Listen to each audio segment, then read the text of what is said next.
Oh, mukhang hindi mo nalalaman puwedeng may alam ka about it, 'no?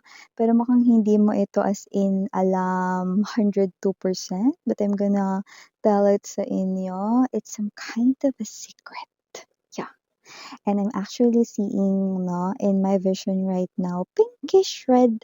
So it looks like a secret, no, na pwede nating malaman from your person. Teka lang, Miss Yan, single ako. So paano yun, no? Then this is your person na paparating pa lang sa inyo because I'm also sensing right in here energies of singles. But others of you, you are already connecting with this person here. So if you want to know the secret, just stay, no? Tune in dito sa ating reading. Let me see more.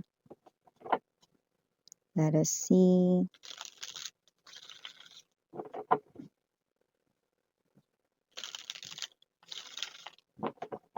Okay, who's excited to know? Let us see.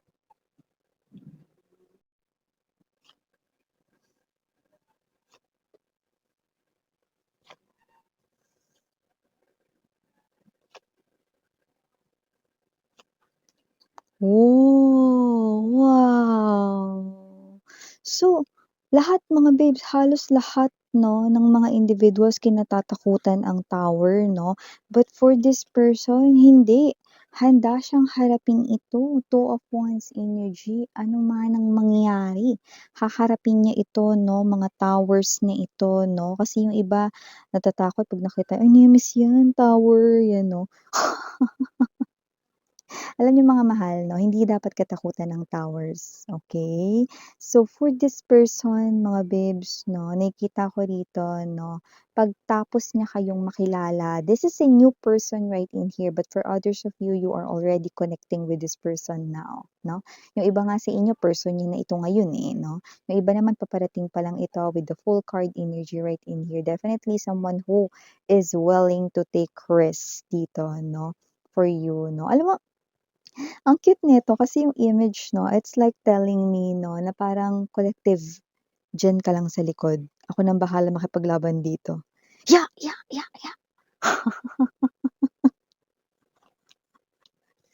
"Diyan ka lang, poprotektahan kita." 'Yan oh. Wow! So whoever this energy is, super willing to take the towers right in here 'no, 'yan ang nakikita ko dito 'no. Yeah, so let me see more 'no. Atapang-atao is your next person, sweetheart. Yan nakikita natin dito if wala pa siya sa life mo, but if this person is already in your life, willing ha, wow! Willing harapin rito lahat-lahat 'no. Look at the main energy of this person, no, the heart of the reading is the Hierophant. Definitely, this person here is seeing you dito pa nga lang bilang Empress eh, 'di ba? So hindi na tayo dito nagtataka with the Hierophant. Ibig sabihin, this person here, kahit na ito ay bagong connection pa lang to some of you, no, or kayo na nito or whatsoever, no, nakikita ka niya bilang someone very nirerespeto niya at super gusto niyang alagaan for life, no? At nakikita ko rito 'no, na walang kahit na anumang tsunami, malaking baha, malaking lindol 'no, ng mga problema at challenges, obstacles, lahat 'yan willing siya rito na pagdaanan. So let me see more. We have here this 8 of Coins, 7 of Look at that. This person here is someone, no? Hindi ka naman weak, sweetheart, no? Pero willing ka nitong guardyahan, protektahan, no? So willing siya ditong i-take risk din ang kanyang life just for you. Yeah, definitely this person here loves you so much. King of Cups energy, wala tayong gender dito, wala rin tayong zodiac sign. Wow!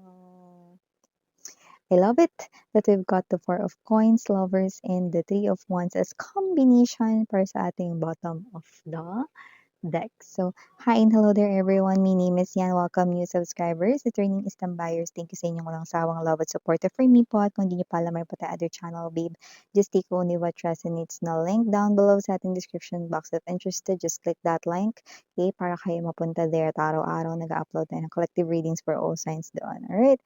And of course, wala tayo dito na time period. Pwedeng nangyari na to some of you. Sa iba sa inyo nangyayari na ngayon sa kasalukuyan. Sa iba naman ay mangyayari pa lang kaya naman.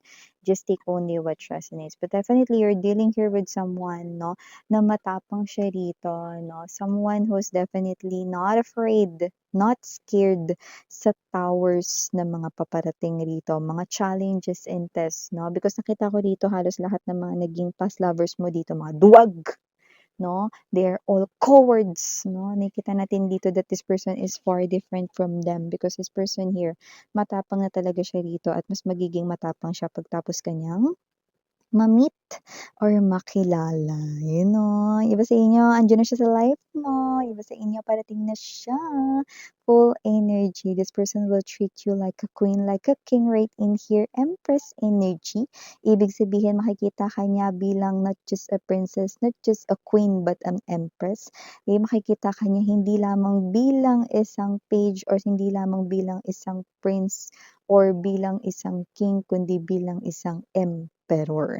Kaya naman lahat ng gender dito, this person here will protect you. This person here is someone who will save you no matter what happen. At siya pa mismo ang mangunguna, no? Parang may energy siya ritong, be, itabi mo.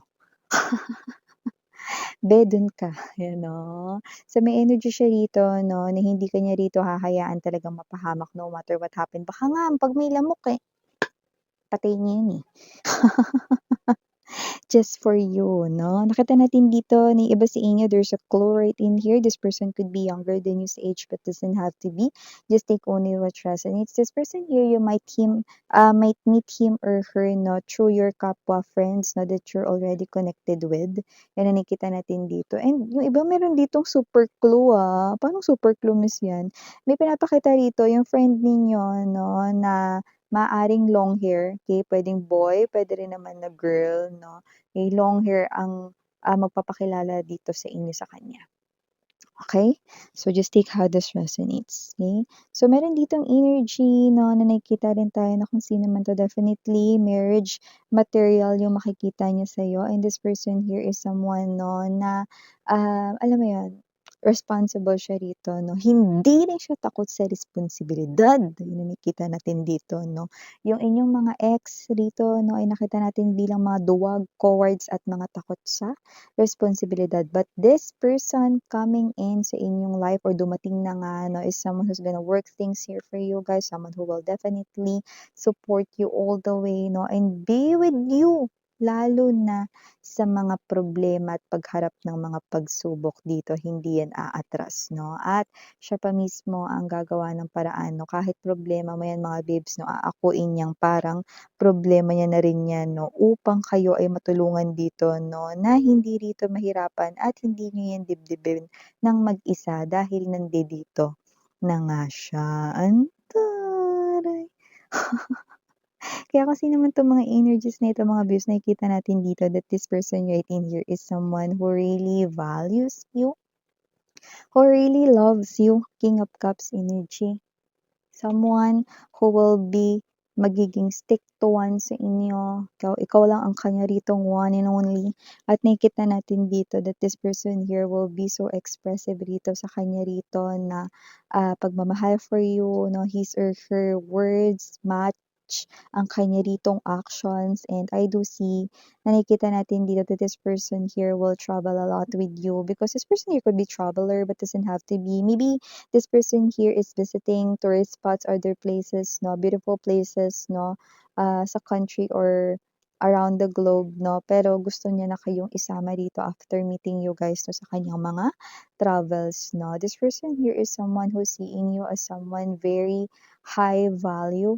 So whoever this energy is, no, I do see that this person here will give you the life that you deserve, no? Hindi ka nito hahayaan, no, na magutom rito, hindi ka nito hahayaan, no, na ma-experience rito yung lack of something, but this person here, no, is someone who will do everything here for you guys, no? Just maramdaman mo lamang yung security. Okay, not just in love, but also in life with this person here, no? And masipag siya, masagasig, no? At nakikita ko rin that this person here is someone who has this talent, no? Na related dito sa pagiging romantic or related sa courtship or panliligaw ninyo. Iba sa inyo, baka maganda yung boses nitong tao na to, no? At ginamit niya yan upang ligawan kayo. May lumalabas dito na maaring may related sa kanyang talent or talento or skills, no? Na isang bagay rin na parang dagdag pogi points 'no or dagdag ganda points 'no nitong tao na 'to sa inyo 'no. So, puwedeng maganda yung boses niya 'pag kumanta siya nakaka-inlove gano'n, eh, 'no. Or there's something about this person's hands 'no. I do see that this person here could be creative, talented 'no. Doesn't have to be that it's only about painting, drawing, or whatsoever. It could be any, crafts 'no or, maaaring meron siya ditong mga creative na mga kamay 'no. So, puwedeng mga gano'ng klase ng energy, alright? And also 'no, I do see that this person here is someone who's humble. Yung iba 'no, successful na sila ngayon in terms of money. Kasi bakit successful Miss yan, kung younger sa'kin yan, yes, kasi magaling siya dito mag-handle ng pinansiyal and at the same time, marunong siyang magjipon. Kaya nakikita natin yes, magjipon. Mag-ipon 'yon, 'no? Alam niyo naman lahat kinakapitan ko ng letter J, ano. Ayan, oh, binanggit natin letter J, baka itong tao na 'to ay may J or J ang kanya ritong first letter 'no, ng first name, second name, middle name, or even surname. Just take how this resonates 'no, and hope makakuha tayo ng initials at the end of this reading, alright? And yes, nakakuha din tayo dito ng iba pang mga messages about this person. This person here is someone na hindi nagpapaistorbo sa work 'no. Nung hindi mo pa siya nakikilala or kung hindi mo pa ito nakikilala ngayon, busy siya sa kanya ditong trabaho 'no, at hindi ito nagpapaistorbo. Very focused siya sa kanya ditong work 'no. Iba, maaaring ang work niya dito ay may kinalaman with numbers, but I'm also seeing this person here is someone who's also doing business. Like puwedeng siya ay business owner, entrepreneur 'no, as sideline, tapos while working din 'no, sa kanyang career or job 'no. But just take only what resonates. But I'm seeing this person here doing multiple earnings 'no, na lahat naman 'yan ay legit, huwag kayong mag-alala, wala namang illegal do'n. And this person here is someone 'no, alam mo 'pag ang tao masipag mabubuhay talaga 'no. So nakikita natin dito na mabubuhay ka talaga with this person at hindi ka lang talaga dito mabubuhay 'no, feeling secured ka pa rito 'no, sa life na talagang, um masasabi natin na hayahay 'no, yung iba naman dito napakagaan ng life mo with this person, nakikita natin dito hindi talaga magiging problema ang pera. So nakikita natin dito wala na nga kayong problema sa pag-ibig with this person, wala pa kayong problema sa money, so ano na 'te, kakainggitan ka talaga dito ng everybody. Five of Swords energy 'no, at may mga energies rin dito na maaaring magka-crush 'no, ang mga friends mo dito sa iyong person or mga katrabaho mo dito sa iyong person 'no. Pero bagay na mga babes 'no, hindi makakahadlang sa inyong relationship dahil ang person mo ay stick to one. This is a one woman man or one man woman right here. So nakikita natin dito that your person with the King of Cups energy, the King of Cups in the classic tarot is someone who's living in his or her small island. Meaning to say this person here is someone no, na ang kanyang heart, ang kanyang mind, ang kanyang soul no, only nagmamahal lang sa iisang tao. Yes. And I do see no, na maaari mang meron ditong mga options sa paligid. Hindi niya yan papansinin. Okay, those will be ignored by your person. Wow! So I do see that this person here loves wearing sneakers. Yes, kahit sa work, no? Or this person here is someone who's loving the comfy vibe, no? This person is not sporty, pero parang mahilig siya ritong alam mo yung mga parang pang Adidas, Nike, mga ganyan or Nike, 'di ba mga ganyan 'no, variety 'no, speaking. So definitely this person here is someone na parang hindi naman talaga siya as in sporty, wala naman talaga siyang as in, liga or whatsoever 'no. Pero maybe this person here is into sporty na damit, like let's say always or most of the times, wearing jogging pants, jogger. Maybe this person here is someone, gusto niya yung mga comfy clothes. Yeah, like yung mga pang sports kind of thing. Maybe that's a clue. Just take only what resonates. And I'm also picking up that this person here is someone who values his or her family. Nakita ko dito na good provider siya sa kanyang family. For some reason, nakikita ko dito, no, na may clue rin. Maaring hindi siya yung big family sa kanila. Pwedeng isa or dalawa lang yung mga kapatid niya. Just take only what resonates. No? That might be uh, sign, no, for someone watching. All right. And of course, whatever this energy is, no, I do see that this person's eyes will be yours only. Ikaw lang yung titingnan niya, hindi ito lilingon sa iba, at lalong hindi ito tititig sa iba. Three of Wands energy, lovers, no? And Four of Coins energy. This is someone here, no? Siya ang future person mo. Malino na malino nakikita ko ang road to forever sa inyong dalawa. Nakikita ko mabubuhay kayo ng masagana. Like money isn't really a problem, no? And this person here is someone, mga babes, no? Na alam mo, pag may mga times na parang you will feel like, no, na parang life is giving you too much, this person here will continue to hold your hand. Okay, kahit sumandal ka sa kanya, kahit na ibigay mo sa kanya yung weight of the world, this person here, okay, hindi niya bibitiwan ang iyong kamay sa pagharap ng problema mo dahil siya mismo ang gagawa ng paraan, okay, upang masolusyonan ito. Wow! No? Whoever this energy is, pwedeng galing daw sa ibang malayong lugar. And I'm seeing this person here, no, connecting sa inyo, no, very soulful connection nakita natin dito. So there's already energetically na connection sa inyo ngayon if you haven't met this person yet, no? Pero kung andyan na siya sa buhay ninyo, you are already making nods, no? Like tumatango kayo na, oo, ganyan nga siya, Miss Yan. Yes, ganyan nga siya, Miss Yan. I'm seeing you guys right here, no? Um, Smiling, okay? Like, because this is like a description of your person if this person here is already connected to you, no? Like, kilala mo na, no? It looks like this is something here, no? Like a confirmation na to you. Alright, so for the initials right in here, yes, we do have. Unang-una na dyan, letter A. Nandito letter N. We also have here letter J. Andito rin, no? Sabi ko sa inyo, no? Lumbas ulit yung J, diba? So we have here as well letter M. Letter E, capital letter, no? Yun yun. And also, we have here mga small letters na, no? We have here letter L, letter O. We also have here letter G, letter Y, and last but not the least, letter P. So yeah, these are all the messages. Thank you again, Miriana, Oni, Sarangaya, Love and Light, and